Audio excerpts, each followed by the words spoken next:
What is going on? Welcome to episode 11 of Kubb Talk. In this episode, I sit down with the fellas from Kubbicide Squad.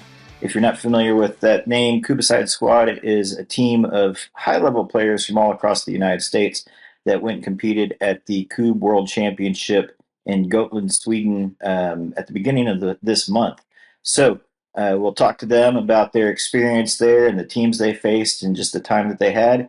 So you're in for a good one here. Episode 11, Kubb Talk. All right, what's up? This is Kubb Talk, episode 11, and I am joined by the Kubbicide Squad, Trevor Bailey, John Ellington, Dan Ivanuk, Spencer Ullman, Colin Troy, and MIA is Cody Glorioso. Hopefully he joins us here in a minute. But for those of you guys that aren't in the know, got some heavy hitters here. Trevor's on a hot streak. His Chaska team came in second at Natties this year. And then you just recently won the Beloit Open, which Dan puts on, correct? Yep. Yeah. Yep. So he's on a hot streak there. Those of you that have followed Kubb for any time probably have heard or played with Cody, John with the Eau Claire Kubb League and the Flux Capacitors. He is my tent man. So, John, I always appreciate you guys hooking us up with that tent whenever we make the trek from Arkansas. Yeah, we love to do that for you. Yeah, we appreciate it. It saves us a lot of room. Also from the Eau Claire area, Spencer Ullman with the Kubb Reapers, and then Colin Troy from New Mexico, who we had the pleasure to play a couple of years ago and at Natties, and it came down to a throw-off for the group standing going into the afternoons. I don't know if you remember that or not, but that was tons of fun. Oh, how could I forget it? Yeah. I think that was New Mexico Kubb's first year at Nationals, wasn't it? Yeah, I believe so. It was maybe 2019. Yeah, I think it was 2019. So yeah, awesome. Well, thank you guys for joining me, and for anybody just tuning in that's for some reason stumbled across this, I'm glad you're here. And what I want to do is hear from the Kubbicide Squad. They recently traveled to this year's World's Kubb tournament in Gotland, Sweden. It's been going on since 1995 there on the island of Gotland. And this year, I believe there were, 117 teams there? Yep, that was right. Yeah. The largest, I think there were 12 nations represented too.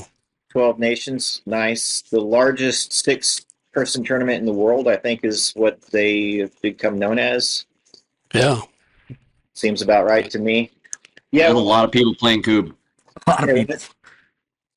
There's a lot of people playing Kubb. A lot of people playing Kubb. Yeah, no doubt. That's awesome. When I looked, it looked like there was, you said 12 nations.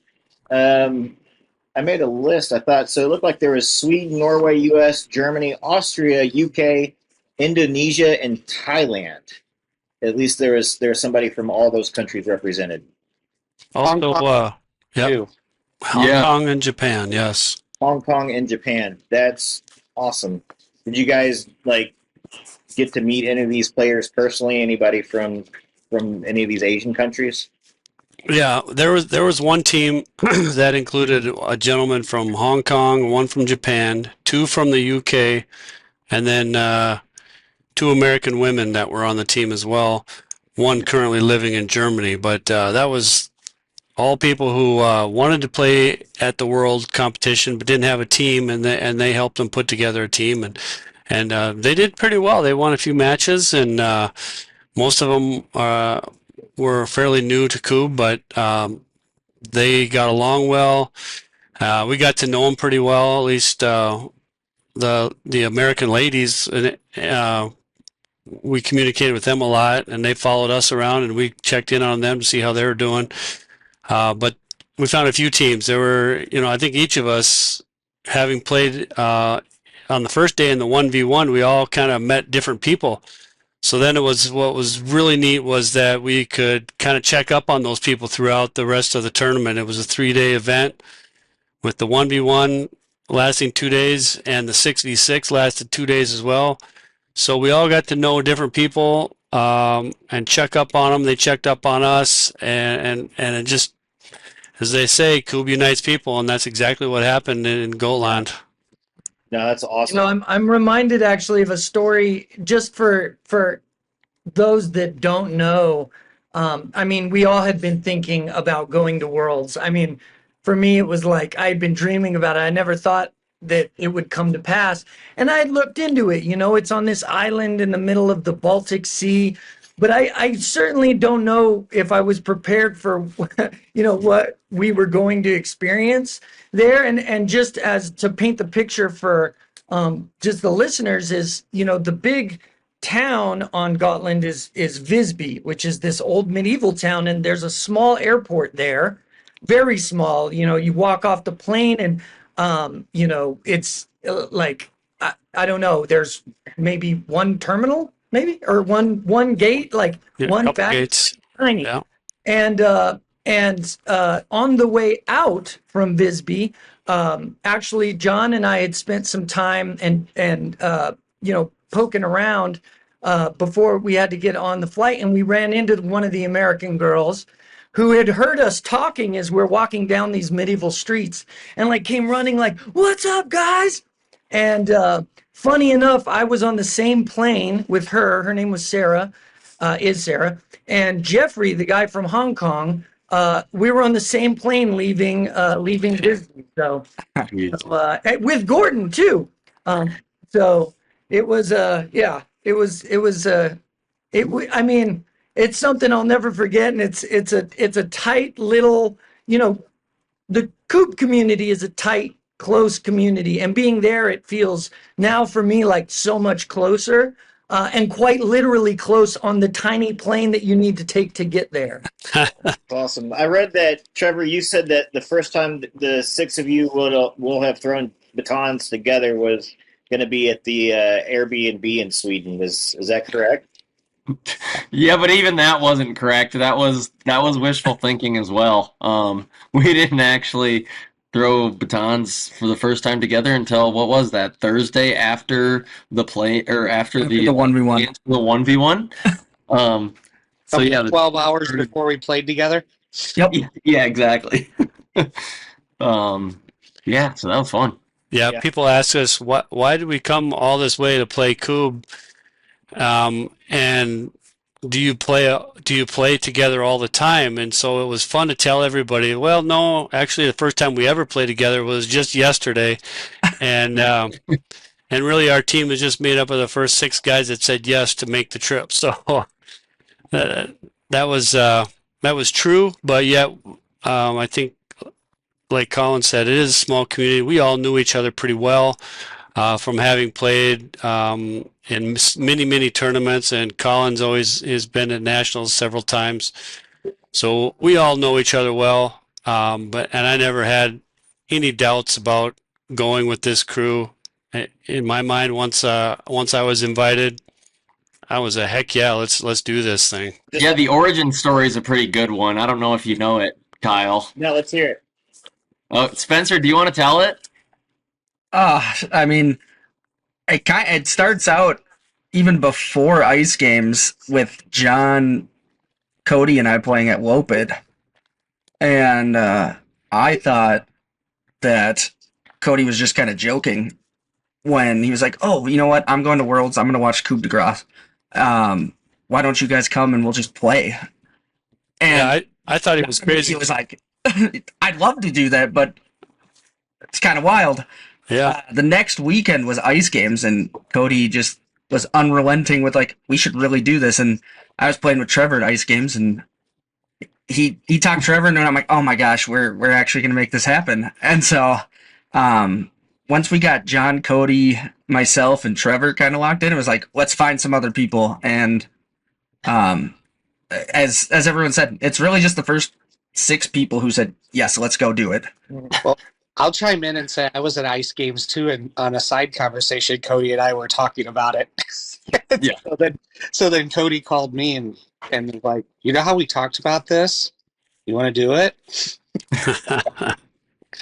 And funny for me, I just so happened. Obviously, I was not at the ice games. I was in New Mexico, and it just so happens that I play regularly with Julian from L.A. Kubb. He works in Albuquerque from time to time, and when he's here, we get games on regularly. And we were playing, and he had mentioned that somebody had mentioned it to him, and I was like, "Oh, there he is! Is that Cody?" Squad. Squad! God. I was just talking about you, Cody. I should know. All good things, I promise. But yeah, we were just going over the origin story, and your crazy idea. But I had gotten, Julian had mentioned they're putting together a 66 team, and I said, well, I mean, literally in that moment, I was like, who, when, give me numbers. I'm going to text like, do you? And Cody got back to me and said, oh, well, we're thinking about, Julian couldn't go, and Tyler may be able to go from Cuba Divers. So I'll let you know in the next couple days. And it turned out that Tyler had a wedding to go to. He said no, and I swear it was like the moment that Cody asked me. I don't know if this is your memory, but I was like, yes. I couldn't stop texting. Yes. Okay, yes. No problem. And it was just that quick for me. And just by the way, I didn't know how I was going to do it, but I knew I was. And from where I sit today, I am damn glad I did. So Yeah, that's awesome. As are we. Yeah. Yeah, that's kind of Spencer and I were like, gosh, is this financially like, yeah, we want to go, but like financially, is this doable? And we're just like, you know what? Just do it. Mm-hmm. So for those that aren't familiar with the ice games where a lot of you guys were talking about playing together, how far in advance was this dreamt up? How many months, year in advance was this dreamt up? The end of February? Yeah. Yeah, pretty much. Middle of So- February, whenever that tournament was. 4.5 months? That's awesome. Pretty quick turnaround. Yeah. So Yeah, I would say the idea started at 4.5 months, but that was only 4 people going, so that wasn't like a committed going. That was just us like talking about it. I don't even know when we got Colin on board, but it was probably mid-March. I have the text message right here that says, "Oh my God, yes!" with 6 to 7 yeses and an exclamation point. Nice. April 19th. Oh, Yeah, I was thinking, I was like, it had to have been right around when Eau Claire Kubb League Spring League started, because I was with Cody the night that, like, you were like, hey, I hear you're getting a Worlds team together. I was like, how did he hear about this? Yeah, in April, by that time, I was starting to doubt that would actually happen. It was like, it's already at the end of April. This thing hasn't come together yet. Maybe we should put it off. I had a little conversation with Spence about this, and I'm like, man, maybe we're rushing this thing, and it's might be a little too rushed. So should we put it off? That thought went through my head, but we moved forward with it. We moved forward. So yeah, it ended up being, Kyle, it was the most, I don't know even how to describe it, the most almost spiritual Kubb experience of my life. Just in the performance that we put out there, we didn't end up winning, but I'm telling you what, we showed those people at the World Championships that we can hang with them, and we beat some really good teams, and we came within just a whisper of beating the last year's champs, and just the camaraderie that we experienced, the closeness, the positiveness that we all expressed towards each other the entire time. We all were determined to make it a happy event, and yeah. geez, did we ever. It's get a little emotional even when I look back at videos or look at some pictures and stuff, and it was a trip of a lifetime. It just turned out to be just such a great experience. Yeah, that's awesome. Now, John, you'd been before, right? No. That was the first time for all of us. For all of you, okay. And hopefully it's not the last, because I wouldn't mind going back again someday. But so the fear with that is you try and recreate something I don't know if this was pretty special this time, and will I be disappointed the next time? That fear is in my head a little bit too, but I'm determined to get back there on a team that wins it someday. That's awesome. Very cool. All right, John. What was that, Cody? All right, John. We'll all go. Drag us along. Love it. You heard it right here. The Kubbicide Squad 2. The sequel. That'd be cool. So yeah, let's 117 teams. So just kind of walk through, I guess, a little bit how this like shook out. Yeah, so it started with a 1v1 on Thursday, and then you played 8 rounds, and then the top 64 made it to Saturday. 32. Top 32. Or 32, sorry. 32. Made it to Saturday. Spence and I ended up making that cut. So we were going to play Saturday afternoon. Saturday morning is the... Friday morning. Yeah. Why am I doing this? Friday morning was the group stage, the very first group stage, or like the play-in for the 6v6. Okay. So someone else can talk about Friday 6v6 a little bit. Well, a little backstory on the 6v6. The top 32 from the previous year automatically qualify for the championship bracket in the 6v6, which is the top 64, which is 64 teams. So 32 of those are pre-qualified. Well, only 24 of them returned this year, so there were 32 plus 8, 40 teams that needed to qualify on Friday to make it to Saturday. So then we have a group play where there's groups of 4, very similar to what we have at Nationals in the United States. And then you have to play all 4 of those teams. And in each one of those groups, So we end up winning our group fairly easily. We had it was on Friday, right, when Yamas was in our group. Yamas. Yeah. Yeah, we had this really great team that was in our group, and it was a family team. So 2 sets of parents, and I think 4 young kids that would play with them. And they rotate the kids in, and that was our toughest competition. Which, I mean, kind of sounds like they weren't all that tough, but they were. It was a good team. This is you see.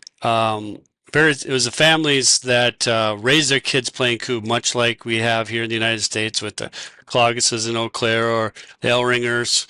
They raised their children playing Kubb, and now, or the Ullmans from Chaska. All those kids have been raised playing Kubb, and now the last 2 years you see they're national champions. That's just the way these children are being raised as well. And so that was a fun family to meet and kind of hang out with a little bit. We traded stickers, and I brought the kids all a bunch of Eric Anderson gave me some shirts, leftover shirts from Nationals, and brought those for the kids and stuff like that. So we got pretty tight with them, and so that was another bonding moment, I think, for us. And it was fun to cheer them on. They would come watch us and cheer us on, and it was fantastic. So that was Friday. Colin, you want to take over and tell them what it was like on Saturday morning? Oh, well, I mean, it went okay, I guess. Saturday, like our first game, as far as I remember it, let me try to remember. No, we threw a perfect game, our first game on Saturday. We didn't miss. We finished the game in 8 batons. Is that right? Yeah. Yeah. Yeah, the first game. Game 2, we missed 1 baton and closed the match with less than 20 batons. The other it was team threw insane. 10 batons in 2 games against us. And that team ultimately took 4th. Yeah, each one of the groups on Saturday that you have to play to get out of has a seeded team from last year in it, and so our first match was with that seeded team, and we came out. I mean, I've never seen anything like it. 2 games in a row where it's a two-turn team game. I've never seen that. Never been I've been a part of a few 2-4-6 games, won, but not 2 in a row, not 2 perfect games in a row. And their jaws were dropped. They couldn't believe what was happening. These Americans coming over here, and this is how they throw in America? What's going on? I don't think they could believe their eyes. It was amazing. Yeah, and word got around quickly because shortly after that, they had got their buddies, and there was more people that slowly started to trickle over to our pitches and watch our games. That may or may not have been future competitors or potential Yeah. competition later down in the afternoon. Yeah, they were certainly scouting us out. Yeah, I want to say that it spread like wildfire. We walked over to watch Kubb de Grace play, and I had played against one of the players who they were playing against at that time. And we walked over, and he goes, "What are you guys doing down here?" And we're like, "We're done." He's like, "Oh, who'd you play?" And I was like, "That team over there." And he's like, "No way." And I was like, "Yeah, we just two-turned them back to back," and his jaw was dropped. And I think that was, it was a wonderful thing to be part of. I've told these guys, and I've told the story many times. I only threw 2 sticks in those 2 games, and both of them were the king shots. And the first king shot, I was never have been so nervous to walk up and hit a king because they had just blown 5 for 5 on the baseline, and I was afraid. I did spike it, but it still went down. But that was the most nervous I had ever been throwing a king, at least in memory. I'm sure when I first started playing, I was probably more nervous, but boy, that was pretty spectacular to be part of. And I think, we're going to talk more about how we got, go further down the road, but I really think that set the stage, that people knew that we were electric at times.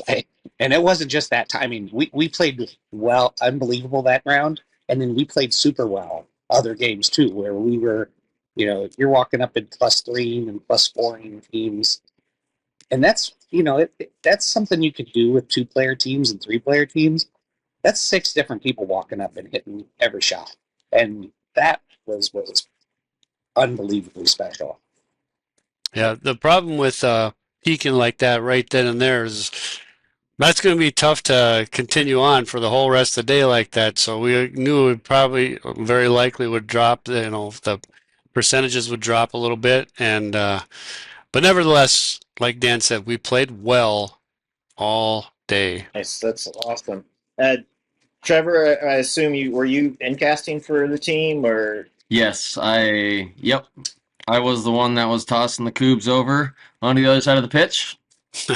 And Kyle, on Thursday when we showed up, so we showed up for the 1v1, and a slew of us showed up all about the same time. Pitches were supposed to open at like 7, matches at 8. The Americans all showed up first, and we're drilling and trying to figure out this pitch. And the German guys walk in. They're like, "Just calm down, guys. It's okay." But early on Thursday, with nobody playing these pitches, it was super difficult to figure out how to play. And then, let alone come Saturday, after they had been played on for 3 straight days, it was drilling on dirt into a hole in a lot of cases. So of course, we let Trevor do it, and Trevor did an excellent job of it. But it was not easy from the beginning. It wasn't an easy pitch. They were not easy pitches. What was difficult about it on Thursday? I think probably, it really depended on where you were playing. It's a giant field, and while the surface is all the same, it's not at all just based on shade and that sort of stuff. So, if you were out in the middle of the field, you were playing on absolute cement patch, But then once you got under that first, surface layer of cement, it was like a dust storm under there. So it was super finicky and, it'd either hit and bounce like a rock or blow out on you. And then there's also like mixed patches of clumps of grass that would kind of be in awkward spots at times.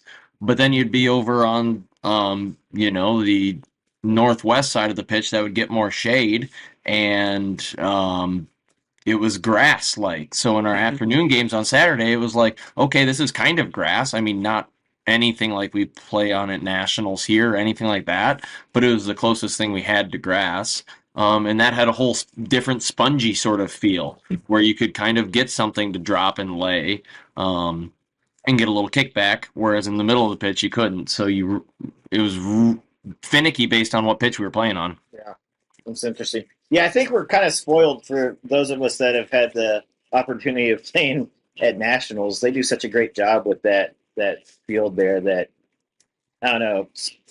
I'm always looking for like the perfect place around here. Well, where can we play? But it doesn't add up to what we get to experience there at Eau Claire at nationals. It's nice. I want to just say this too about Trevor's performance and on incasting. It was, I would go so far to say as I think it was the very best in the entire field there. And when every one of our opponents, which included two teams that were in the cage there in Gotland, they were in awe of the tight piles that Trevor was building, which is really one of the very main reasons why we were able to play so well and get a lot of shots at the 8 meters. And that right there was our key. Yeah. For the whole day. Well, I got to jump in and pile on a little bit of praise because and I'll get to the rest of you in a second, but just as kind of the last guy to join the team and knowing all of these players and getting to really be part of and be with such good players, and it all started with Trevor and the incasting, and it was like a real honor, and I'm saying that to you, Trevor, and I say it to every single one of you because it started with him, but as everybody took their throws, I mean, that's how it felt to me. Is every time I saw us play, I just felt a deep appreciation and honor to be there with you guys. And like I said, it started with Trevor and it went down the line and we kicked some ass. That's awesome. Yeah, I think that when the team started. And it's intimidating. You don't want to go over there, or I mean, we want to go over there and do well and put on a good performance and make ourselves proud. And at the same time, I'm going over there with some pretty darn good players. I want to make sure, and I don't know if this is the way the rest of you felt leading up to it, but I wanted to make sure I was worthy of being part of this group. So I worked my tail off practicing and did some reading and just, there's a lot of great drills on YouTube and I studied those and I practiced that way. And I just really felt like I did the work this summer and I wanted to live up to a world's team and not let these guys down. So that's how I took it on over the summer and just hopefully I improved. And Johnny Bills did not disappoint. Johnny Bills absolutely. He was funny. Yeah. Johnny Bills. Slaughtering Coots. Johnny Bills. John was, in my opinion, if not the best, one of the best 8-meter throwers at Worlds that whole tournament. Anytime he went up, you just assumed it was going down. He looked calm, composed, and his throw just was pure every single time. It was fun. It was really fun to watch. Yeah. I mean, Spence and I, I think Trevor has too, but I mean, John and I have played against each other a lot. And I told John many times, I've never seen him play like that ever. So Yeah. it was awesome. It was Well, and there's something to John- play like that 1 or 2 games in a row, 3 games in a row, but over the course of an entire tournament was just unbelievable. Like we're talking above 85% at 8-meter throws, and the wind was a factor. Like it's not like it wasn't windy, and just absolutely incredible. You know, one of those things that you think back on, you know, in any sport, that moment that, you know, someone just absolutely, Steph Curry in the gold medal game just absolutely blitzing threes, right? But that was John all tournament. Yeah, and only with one baton. Like One baton. like he would just one, and every time. John's gonna have to start playing games with just one because I saw him actually miss, this weekend. Yeah, I missed a few, yeah. So, maybe it's the one baton thing. Might have to try that. And- I'll throw at the beginning of the turn and after at the end of the turn. I'll say this: there's a lot of times when you throw and it's a bad throw. I mean, everybody's played that, but when you have that one stick and that's it, it's amazing how more heavy that weight is. Of like, boy, I have to be perfect. I mean, mechanically, I don't have. If I throw mechanically right, I feel good, and I would say the high majority of every one of our throws were good throws. And in the words of Trevor, sometimes they didn't hit the Kubb. There wasn't a Kubb there, but it wasn't like we were chucking things 2 foot over or missing by 2 feet wide. Right. Even our misses were good misses, and I think that's I think it's we put the work in prior to it, but I think that the 6v6 game, it's a different level of the mental side of the game that you don't really. I'll just say for myself, playing 2v2 or 3v3, you just don't seem to do that the same. Like I'm not sitting there thinking the whole time of every one of my shots, because if I have 2 or 3 sticks, there's times I'm like, I walk up and I'll throw it, and then go, oh, now I'm going to hit the next one because I can correct. But to know I don't have any, I have no leeway. I got to make sure that I mechanically throw this right every time. It was interesting, at least for me, to appreciate that side of the game that I've got. Yeah, and I imagine a lot of that too kind of comes down to just the mental aspect of the game too. Just being able to have your routine, whatever your ritual is, your routine is, your headspace, get that all, in check and ready just to get up there and do business. For me personally, I'm emotional. I cuss, I scream, I throw things, and so that just seems terrifying to me to only have one baton and then 5 other dudes relying on you and that one baton. Like I'm actually like kind of getting nervous thinking about that right now. Like that's terrifying. It's so fun though, because like when it hits, you get 5 times as many high fives. Yeah, exactly. And just like the camaraderie and the brother, like, and even when you miss, it's like you got 5 people like, dude, I got your back. I'm about to go do this. Like, what are you down about? Yeah. We're gonna go hit this. Yeah. And I had on the 1v1 tournament, I played against one of the guys from Stranded Goose, team that ended up beating us, the team that won. And he had said, 6v6 is my favorite because it's like hanging out. Yeah. When you're playing 2v2 or 3v3, you got to be paying attention to the game. And I'm not going to throw anyone under the bus, but there's a couple times where we had to turn to somebody and go, hey, it's your turn. You're like, oh, really? It's my turn? That, and that does not ever happen if you're playing 2v2 where somebody's just able to just be talking and not paying attention, which is fine. That's part of the 6v6 thing, and that's what made it fun. Yeah. What are some other? I did also want to mention real quick, we didn't just have one incaster in Trevor. We had 2. There was some pretty critical incasting done by Cody. Cody, would you like to speak to that a little bit?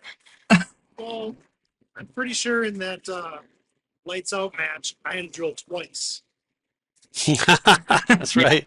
He carried the team. I only got to drill 4 Kubbs that match, I took care of it. and that was one time.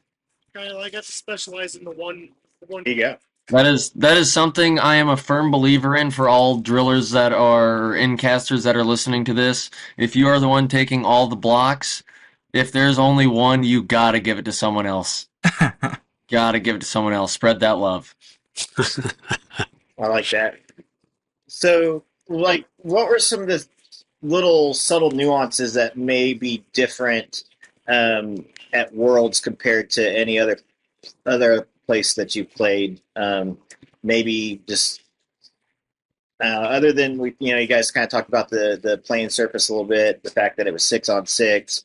What were some other little differences that you may have noticed over the course of the tournament? Chanting. Yes, chanting. It was loud all day long. Yeah. I mean, whereas at nationals it feels like it's almost like golf atmosphere. Like in between shots, it's just dead silent. But once we got into like those later rounds, or like even the last few part of group play, it just was loud. Like there were people watching, there were people chanting. Even if it wasn't for us, you could still hear it everywhere else.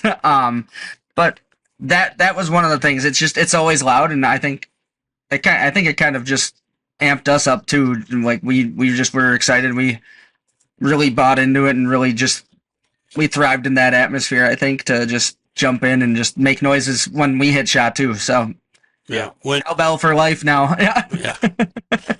Yes, sir. When it got down to the round of 16, so there were 8 matches going on around the pitches, throughout the whole field.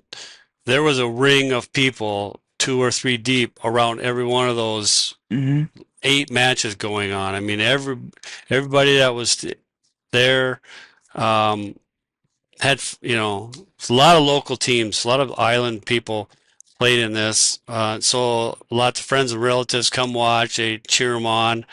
And then, if they're out of the tournament, they're still there cheering on for, maybe they're cheering against the team or not. They don't cheer against each other, but they cheer for the other team that maybe beat them or not. But it was just really loud all day long, and it was just exciting. It was exciting the whole time. So yeah, Kyle, I don't think we ever finished that. Was we on Saturday we played group play. They said you heard about the first game.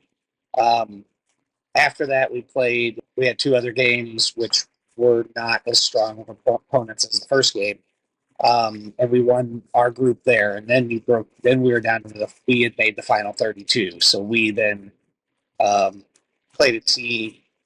I'm sorry, final 32. We then played a team from Norway to start. No, was that? Or they were in our No, that was our last game group. Mhm. We played Diodor. So Diodor was the team that we played. So we played a team there and won, and then we played in the round of 16, Stranded Goose, which was the team that was the defending champions, and then ultimately the champions this year also. We had a 3-game match. We beat them the first game. They kind of smoked us the second, but we came right back out the third game. We were in control, but one bad turn, we left a line, and that was the end. Yeah, so back to where, between the first game of the day, when we got back in the lead that third game, I thought for sure we had it. Because I even probably got ahead of my head of like, okay, we're winning this, and we're going to win the whole dang thing.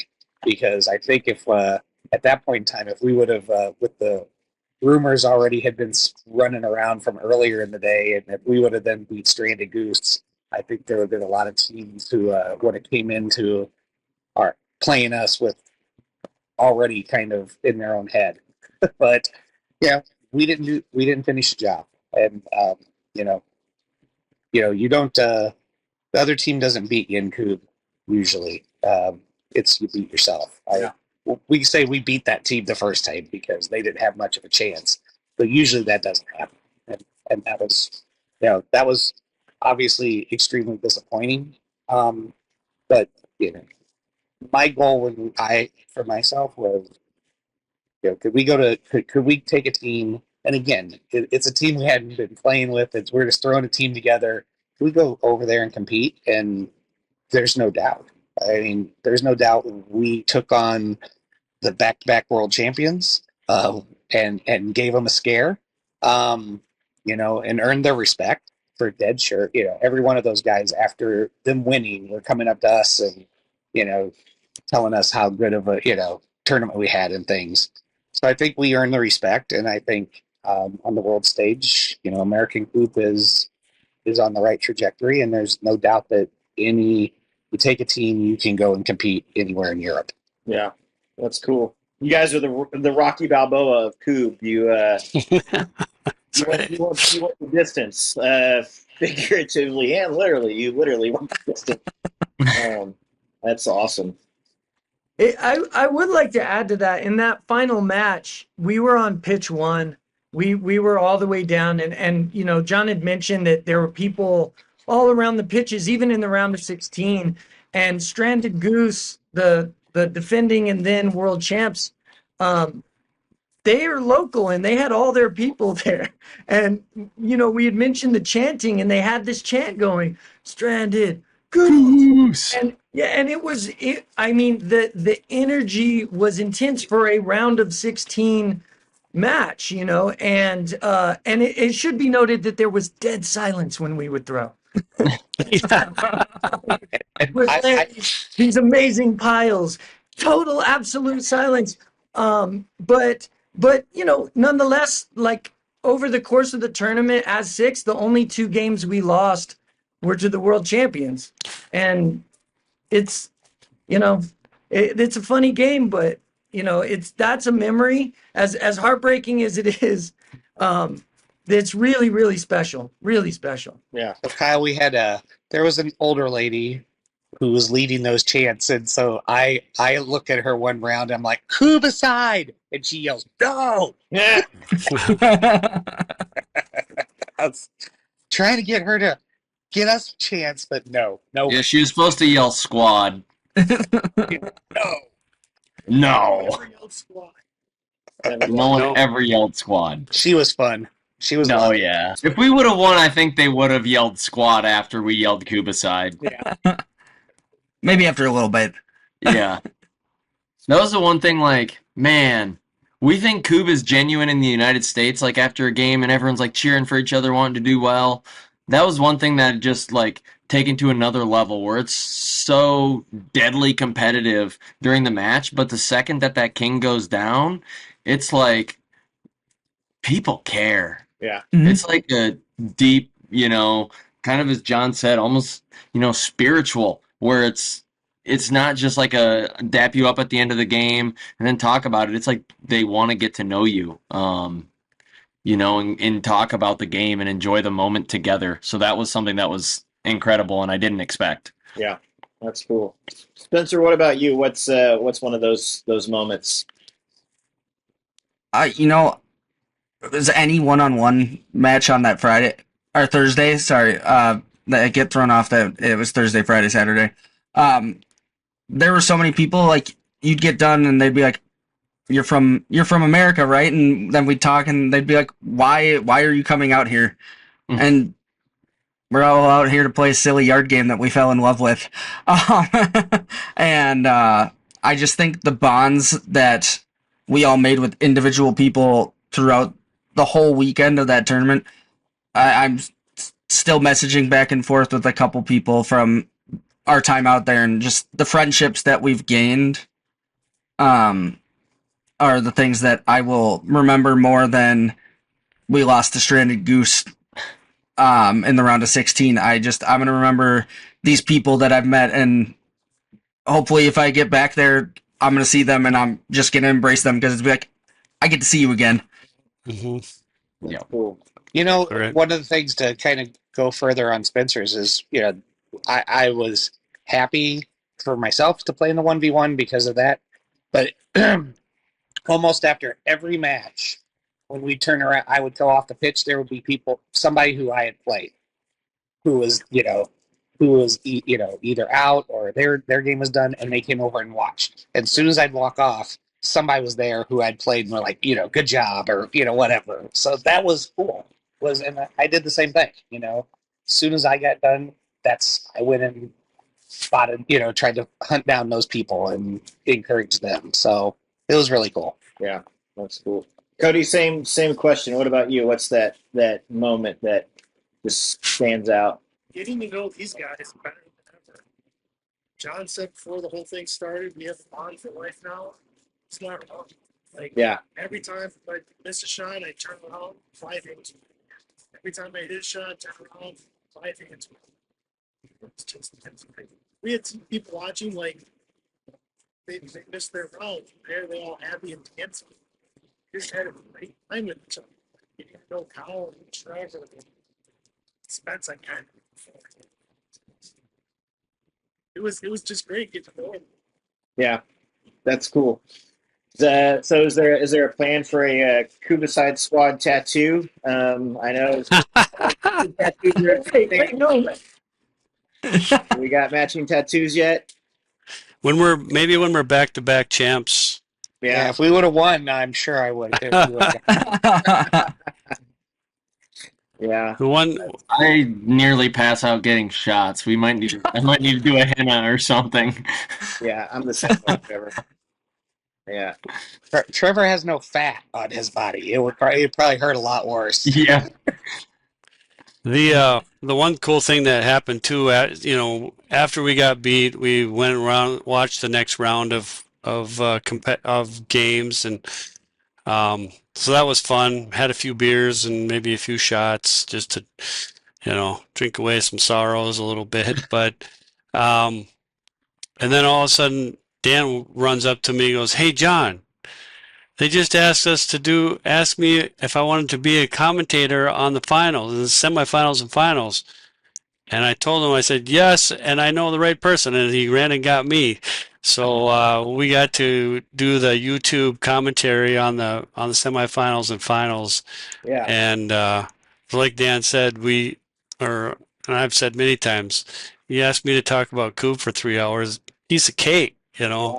So that was a thrill too. Kind of their setup for filming those finals. I don't think I've seen anything like it yet in Kubb. They had two stationary cameras and a guy with a camera on his shoulder running around getting the shots. And a technician there manning all the controls, and he would switch shots from at the right time, and we were talking about it at the right time, and it was kind of a little bit of a historic turning point, I think, maybe in Kubb broadcasting and Kubb filming, and heard from a lot of people. It made it a lot more enjoyable to watch, and it was really fun. Yeah. No, that's awesome. I'm sure that was an incredible experience. I've heard Klaus from Happy Kubb talk about just the production of those championship games and whatnot, and yeah, something that we haven't really seen here in the States yet, but I'm sure it won't be. Yeah, hopefully. well, too, the cage was like under the lights too. It went into the evening. The way that the tournament is formatted, those games happened way later, and we had mentioned the atmosphere, but there's a real ambiance. Like there's a real big time feel, like there, or at least for me, there's like a nice kind of grandstand, and it's just like under the lights. There was something really special, and I actually had the opportunity, or maybe I just crashed the show, but I walked back to see what they were up to, and it was quite impressive. Like a multicam live stream with kind of live cuts, and it really was something for anybody who gets a chance to go check it out. And the silky voices of these two was good. That was So fun. it was pretty fun. So I looked at the other. Do what, Cody? I said, let's not forget to mention all the players in the cage got trays of beer like they were Gatorade. Oh, Yeah. All the beer they could drink. Yeah, by the way, that was one of the things sitting there. I'm like, wow, I think we really would have did good if we made it to that Final Four, because I'm Yeah. pretty sure we would not be pounding the beers like they were bringing trays upon trays. And it was 6 at a time for each player. Like That's but that sounds like a great time to me. John, Yeah. you mentioned some post match shots. Was it like some kind of specific Swedish liqueur, or was it just some Jose Cuervo? What will y'all shoot? No, we had some of the sweetest Swedish liqueur with us. We had Malort. Lord. I really don't know what it was. Somebody handed me a bottle, and I said, okay, I'll take it. And it was minty, so that's all I know. All right. But the beers were good too. Yeah. Beers were definitely good. Yeah, that's great. You can't. I mean, it doesn't get any better than that to me, right there. I mean, you got a great group of guys. You're playing Kubb, beers. It's just that's perfect. That sounds absolutely amazing to me. Yeah. Yeah, it was like 3-4 days of just absolute paradise, Yeah. pure bliss. Some of us had our wives with us, and Dan and I and Cody all had our wives with us, and even they were having a good time. And it was nice to have and Colin brought his 2 children with him, two teenagers, and so we had a few fans there rooting for us, which was nice. Good deal. And I think one of the Violetta reminds me, she's like, because I tell the story of Stranded Goose in their chant, she's like, there were people cheering for you. I was there. So yeah, that's right. It's really something special. Yeah. The nice thing was that Cody's wife Sarah was there, and she was live streaming a lot of stuff through Kubbon.com. So I know the folks back home got to watch a lot of the matches for both teams that were over there, which was really neat. And then I looked at the number of viewers, and and it's not a huge number, but it was over 50 at certain times, and that's more than I ever see when we're live streaming. Just something. Yeah, and I wasn't even one of them.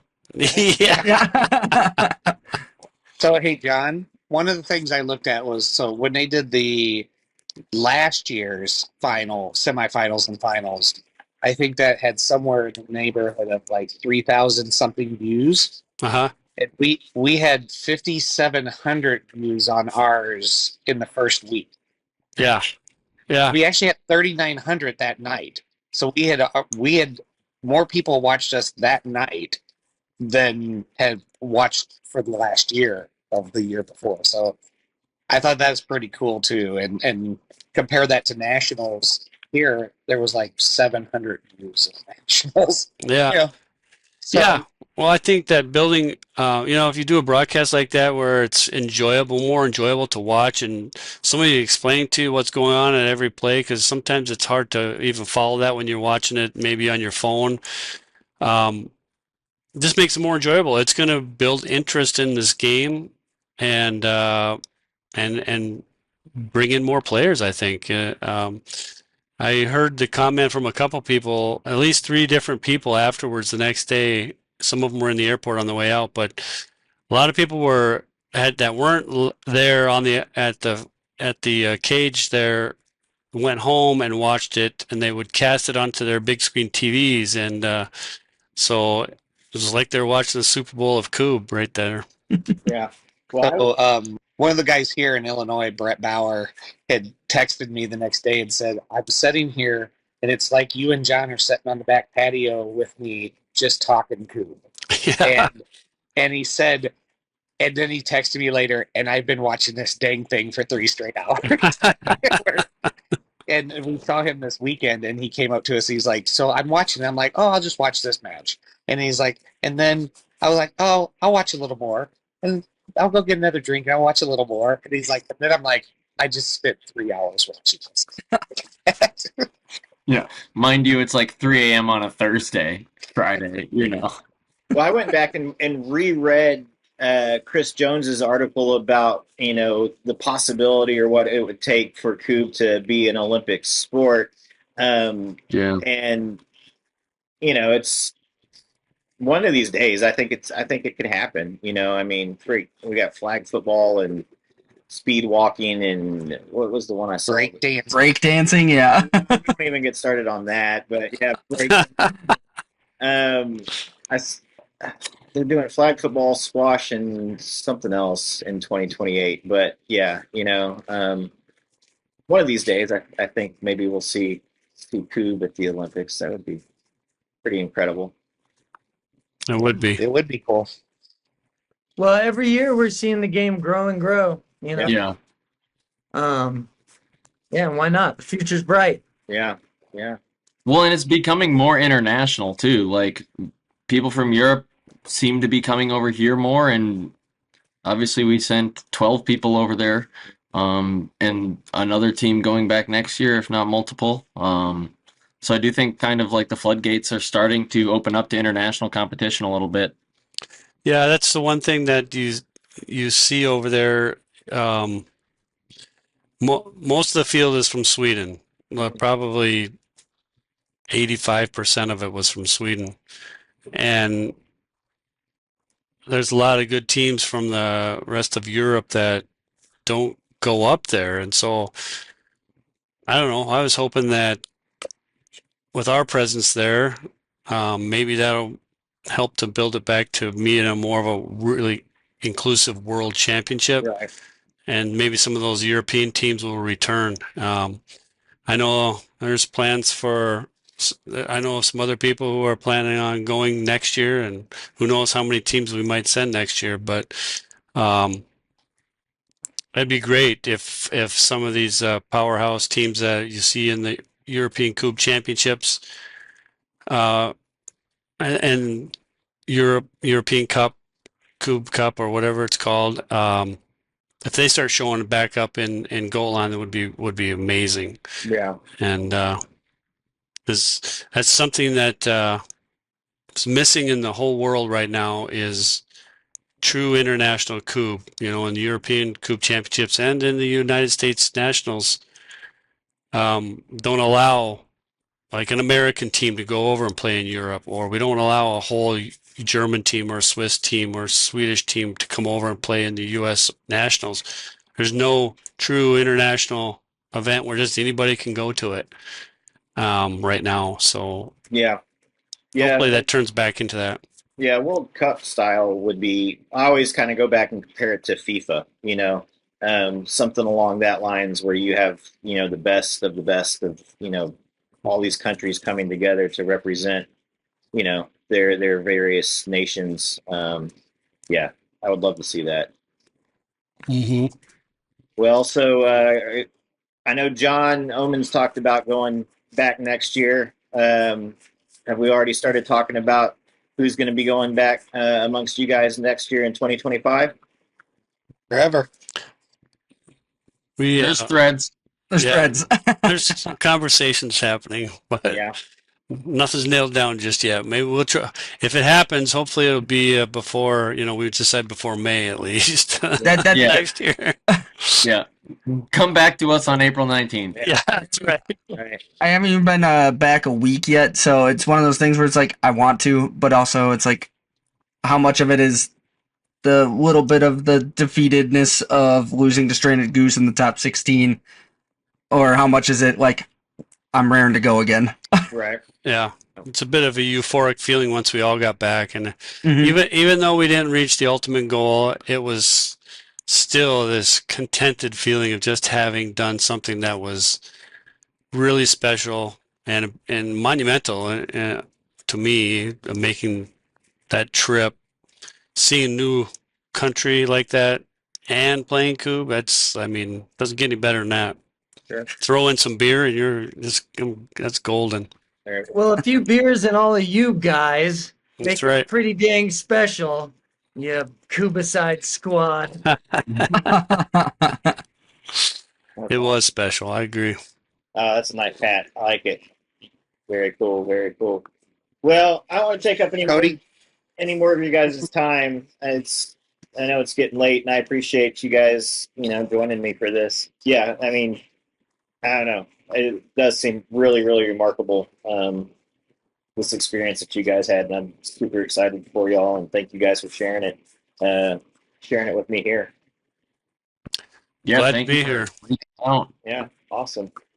Well, has anybody got anything coming up that they want to put out into the Kubb universe? Tournaments, Vice. I don't know. What do you got? Anybody got anything that they want to throw out to? Well, the Eau Claire Kubb League starts on September 8th. It's the first Sunday after Labor Day, and then we'll run for 8 weeks and finish up our championship at the end of August, or October, I should say. Okay. That's a big thing for me. We got Kubb on a stick in 2 weeks, Yeah.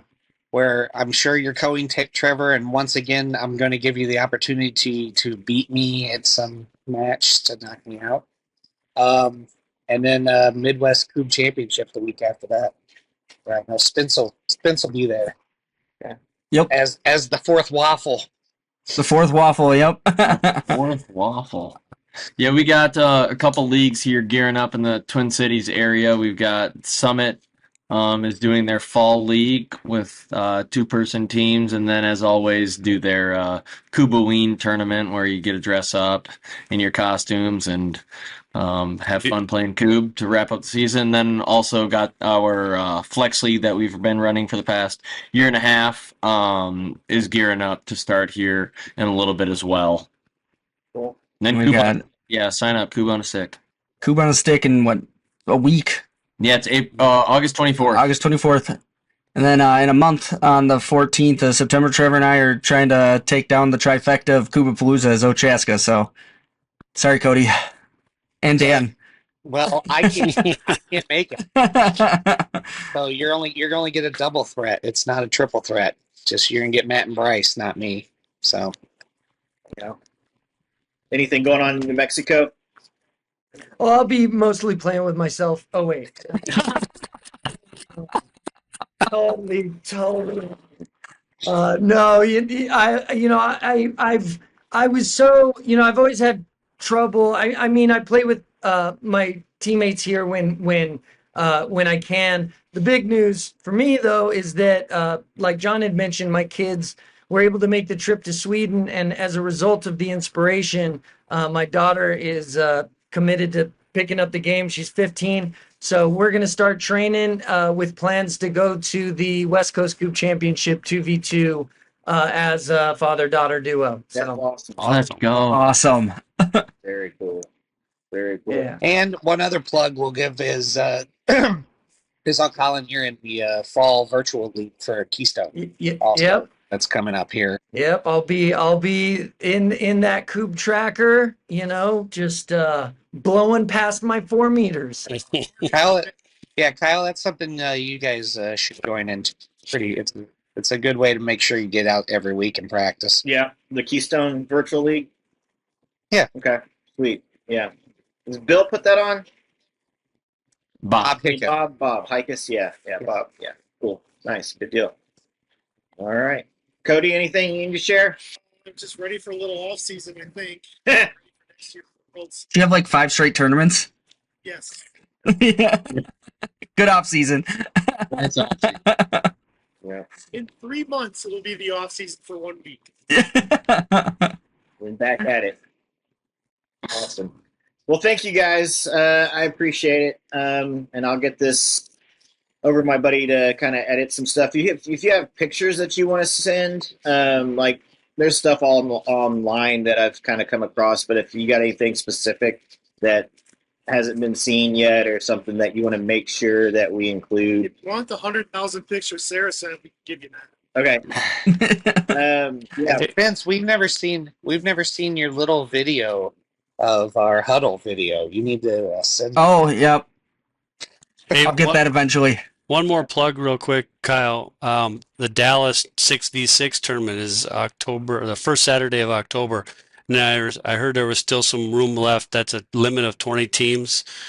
So people should get their 6-man teams together, 6-person teams together, and sign up for that.